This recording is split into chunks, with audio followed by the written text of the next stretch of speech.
Okay, we are finally on video 3, and we are now going to get to how slaves rebelled by coping and cope by rebelling. Okay, so we've done these first issues so many times, so I'm just going to go to point 6. How did slaves cope? That's what we're going to be talking about. And then how did the cult of domesticity in the North encourage abolitionism? Okay, so by the way, why did so many more men than women escape? Let me just read through that because I know you did just brainstorming that. But men worked outside, so they were out of the master's view. Men often would be rented out to other plantations or sent on errands. Instead of showing up at the next plantation, they would just keep on walking where there's no cell phones, right? They might see each other at a party or something in 2 months and say, did my enslaved ever show up? Oh no, I didn't think he was coming. Average age of escape was 16 to 35. Men were at their height of masculinity and so a threat to the master. Masters used humiliating punishments, which would definitely make the slave man want to escape. Women often worked in the house, which made them within sight of their masters. They could have complicated relationships with the master, such as being the mammy for the children. From 16 to 35, most women are having babies. A pregnant slave would be treated better, plus it'd be difficult to escape while pregnant. Women with children had a very difficult time escaping and often would not. The only women that usually escaped, they would bring all their children, and again, very difficult to travel with children. Men were sold away from their wives and children, which would motivate them to escape back to their original plantation, and if you have any others, those are great too.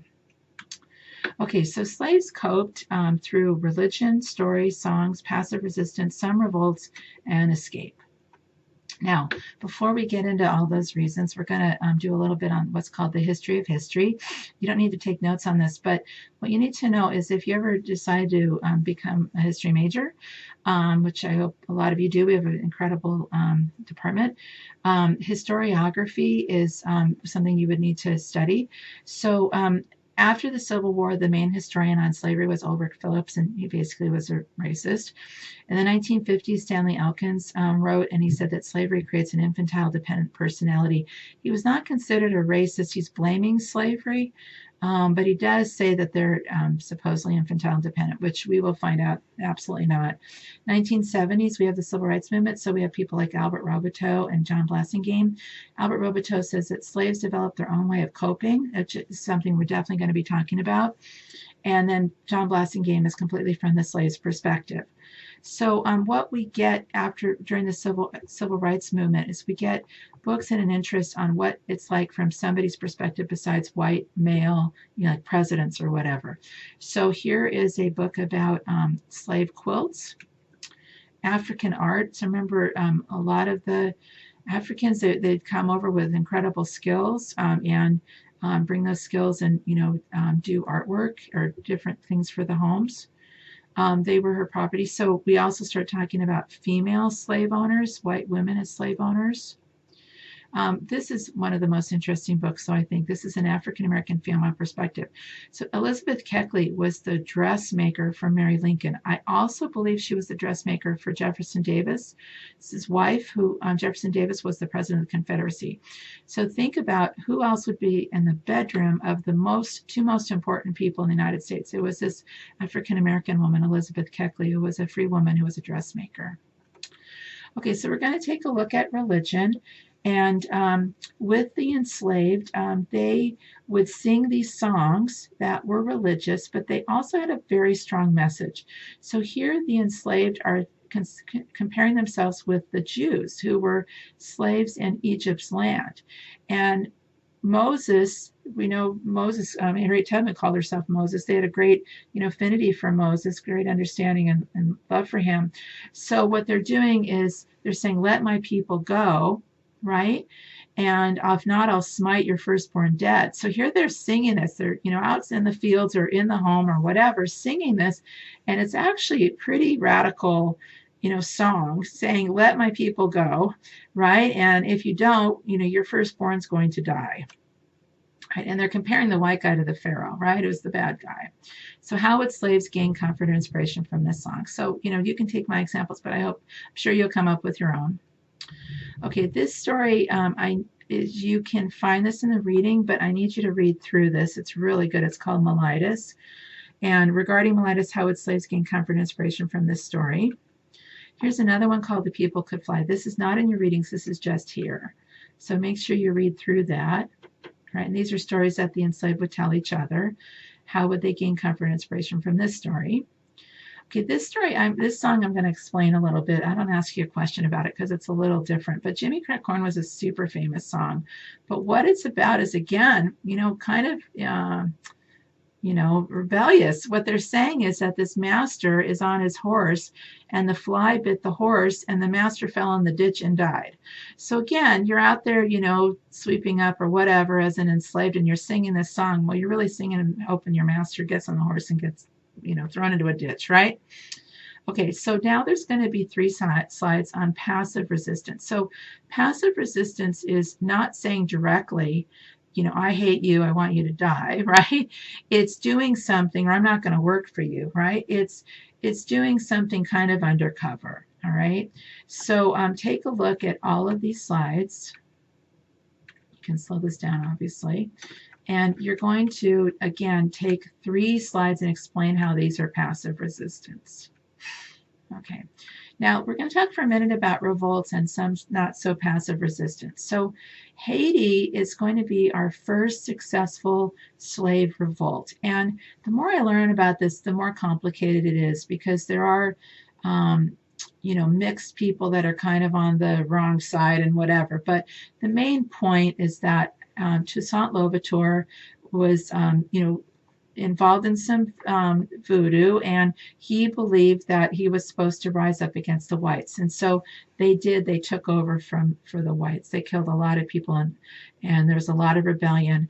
Again, it's very complicated if you want to read more about Napoleon and all this stuff going on during the same time, but it was a revolt. It was a successful revolt. Now, Haiti was boycotted by a lot of countries, and that's one reason for all of its poverty today. But yeah, it did have a very exciting beginning. Okay, Nat Turner is one of our rebels. And what happened is Nat Turner was in the 1830s, and he was reading the Bible, and he believed that God was telling him that he was supposed to rise up and to kill a lot of white people. So he had about 50 followers and killed about 50 whites and some African Americans that were servants that maybe, were going against him or whatever. But they were able to catch him. They hung him, but people were so afraid of him that they thought he was going to come back, from the dead. So as a result of this, that's when North Carolina and other states started to say that African Americans should not be allowed to read because he was reading the Bible, and that's where he got his ideas. Amistad is a boat that the African crew rose up and killed the whites. They did land in America, and John Quincy Adams fought for them. They were allowed to go back to Africa, were freed, and unfortunately their family was had kind of disappeared from other tribes attacking and stuff, but they did win. So why didn't we have more revolts? So I had mentioned that most of the enslaved went to Brazil and the Caribbean, and they would get thousands. So because the death rate, they were so young when they died, the slave owners a lot of times would request certain tribes. They would get a lot of new people all at once coming over, and these new enslaved remembered what it was like to be free, and they had, were closely in touch with their religion. And so they were able to speak to each other. They might even have used their drums, right, to communicate with each other. Top of that, their owners a lot of times still lived in France. So they didn't really have a relationship with the owner at all. Here, maybe a slave owner would have 2 or 3 slaves, and they'd become, they would be taking care of the children. It just was a lot more complicated, the relationships. And they probably are depressed. There's actually no place to run. I mean, it's really hard until we get to the Underground Railroad to run north. A lot of times maybe they'd run into the forest until they needed food and come back out. But it just was much different. It was a much different situation. Okay, I'd like for you to know about Frederick Douglass. This is Frederick Douglass, and you do have a story about Mr. Covey, I believe. Well, what happened is Frederick Douglass was enslaved, and he was so rebellious that his owner sent him to Mr. Covey, who was a slave breaker. So Frederick Douglass did some voodoo, and we've said this a few times, and he was able to beat up Mr. Covey. So Mr. Covey's not going to brag about this, right? He's not going to say anything because then he could lose all his business. But from there, Frederick Douglass became a sailor and escaped, and he became an advisor to Abraham Lincoln. He was a publisher. He was an ambassador to Haiti. He was a vice presidential candidate. Second marriage was interracial, a very famous orator. I actually went to his home, but I didn't make a tour date, so I wasn't allowed to go into the home, but I did, kind of walk around in Washington, D.C. Okay, so another way that slaves coped is escape. And if you don't recognize this is Harriet Tubman when she's very young. And Harriet Tubman is wearing that scarf around her head because when she was a slave, she tried to help a runaway slave who was running away, and the overseer threw something at her head. So she suffered from a lot of seizures. But this is the Underground Railroad, and if you're not from this country, you might not know about this, but most of us have been studying about this since we were very little. But it's not a real railroad. It actually is developed during the time of the real railroads. But they use things like conductor or stations. They use those terms. But they would usually, the enslaved would travel by night and stay in safe houses, usually owned by Quakers. One of my favorite escape stories is Henry Box Brown, and there's a children's story about him, but it's really true, where he puts himself in a box and travels north. He mails himself north, and he's free. So the last part, you guys, is how did the cult of domesticity in the North encourage abolitionism? So remember, the cult of domesticity is a very big belief of mostly of white women. There are some other people, other women that believe in this too, if they're more middle class. It's more middle class belief, I guess you'd say, where the woman is the center of the home. She's in charge of the private sphere, and she is more moral and religious. And so that is how she started to make changes, right, using that power. Please don't say women at this point. These middle class women were at home taking care of kids or cleaning the house. They might be involved with their children for sure, because that's what they're supposed to be doing, is educating their children, but they're not cleaning the kitchen. They have maids for that. All the Irish women coming in, they all have maids. So anyways, how did these women encourage abolitionism? Well, take a look at this picture. This is a picture of a woman with a baby being sold. Now, a slave owner is not going to want that picture, right? Because this just shows really what's going on. But somebody in the North might have this picture, say, look at my new picture. Well, it shows, how bad slavery is, right? That this woman and baby is being sold. And they're using that cult of domesticity to show that. You might be out shopping and you've got your purse. Now, again, a slave owner would never have this kind of purse, right? But somebody who's against slavery would put this purse on the counter and take out their change, and they're making it clear, I'm against slavery. Look what's happening down in the South. We can't ignore it. Let's say you are with you have invited some friends over. You say, I'd like to show you my new quilt. And on the quilt is this: deliver me from the oppression of man. So you're using your kind of womanly skills, right, of making quilts and being a hostess to show that you're against slavery.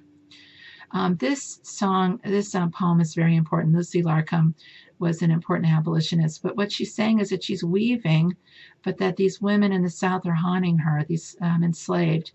My sisters toil, look in the middle paragraph, with foreheads black, and water with their blood, this root whereof we gather boundless fruit. How much of your wrong is mine? So it's my fault that you are enslaved because I am using your cotton. So these women would say, I'm not going to use cotton. I'm not going to use sugar. Just know, most slave products, you guys, are luxury products. They're not even what we need, tobacco, sugar. We don't need that stuff. It's all luxury. And they're saying, we don't want to use this stuff. Remember, we talked about women being educators. So here they're teaching their children. A is an abolitionist, a man who wants to free the wretched slave and give to all an equal liberty. B is a brother with a skin of somewhat darker hue, but in our Heavenly Father's sight, he is as dear as you. D is a driver, cold and stern, who follows whip in hand to punish those who dare to arrest or disobey command. I mean, they are not holding back, right? They're making it clear, you're going to learn ABCs with me. We're going to learn the truth of slavery. Now, one of the last things I'm going to show you is this book that Theodore Dwight Weld put together with his wife Angeline and her sister Sarah Grimke. They were very radical because they talked to co-ed audiences. So women were not even supposed to public speak, but these two women were wealthy Southerners, and what they did here is they created a book from advertisements from Southerners who had runaway slaves. So let me just read you a few. Ran away a Negro woman and 2 children a few days before she went off. I burned her with a hot iron on the left side of her face. I tried to make the letter M. So you're a slave owner. You say, I treat my slaves well. Well, no, here it is in your own words what you actually do. Let's read let's say the middle one. Ran away, a Negro named Arthur has a considerable scar across his breast and each arm made by a knife, loves to talk much of the goodness of God. Regardless of what he's went through, he's still talking about God being good. And again, Mary, she has her teeth missing, the letter A is branded on her cheek and forehead. So what I want you to say is, how did the cult of domesticity in the North encourage abolitionism? You need to define the cult of domesticity and answer how would the ideas behind it encourage the ceasing of slavery, and give 2 examples from lecture. Okay? All right, that is it, you guys. We are done now with our slavery videos. Please talk to me if you have any issues at all, okay?